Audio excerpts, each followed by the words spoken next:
I'm John Paul Caponegro. I'm Sean Kernan. Sean, you and I both teach workshops that try and stimulate other people's creativity.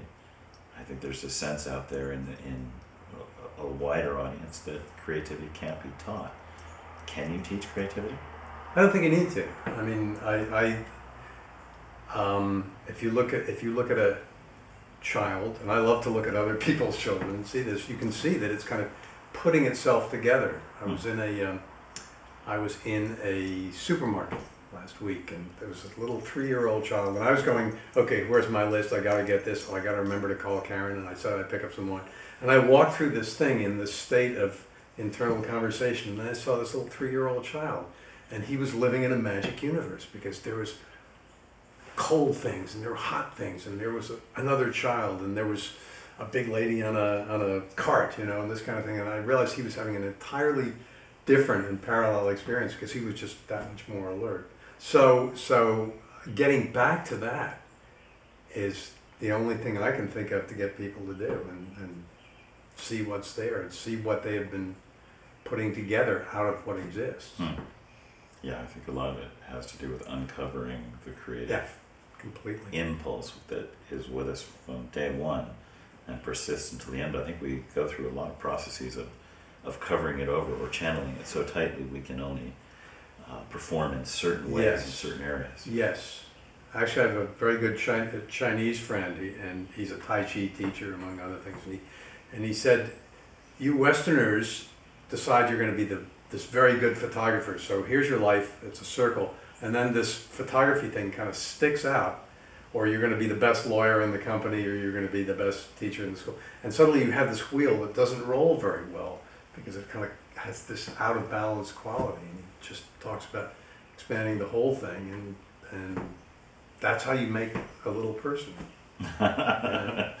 Again. Being holistic. Yeah. So is this part of why you sometimes do brush studies in your workshops, or kinetic improv moments, or it's really getting at it's every time I do something like that, it is to manifest something that's already there, and often distracting a person from this kind of focused attention on what do I need to get done. And if you distract that, people just naturally tip over into this other thing, and they do an extraordinary thing with a brush or a little bit of improvisation or sound just in response to things, and that you realize, you hope, that it's because you let go of the idea. It's as we were talking a while ago about video. You go out with all your ideas, and then if you get lucky, something better and more wonderful happens, and you're not sitting there cursing the fact that your ideas are not being fulfilled and miss the whole thing. I feel that way with almost every creative project, whether it's still in my primary medium or not somewhere else. I think the creative process is a process of discovery. Yeah. I do like to have a plan.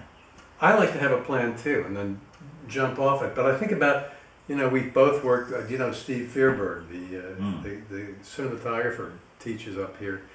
That's a different animal. He does all of his experimenting beforehand.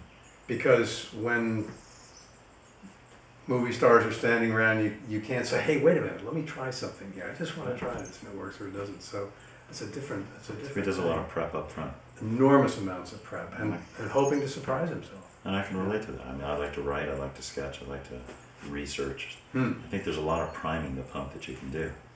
And I do think that you can learn and teach certain creative operations for generating a lot of ideas, and approaching things in multiple ways, like using a storyboard essay, the idea of a photo essay to structure thought.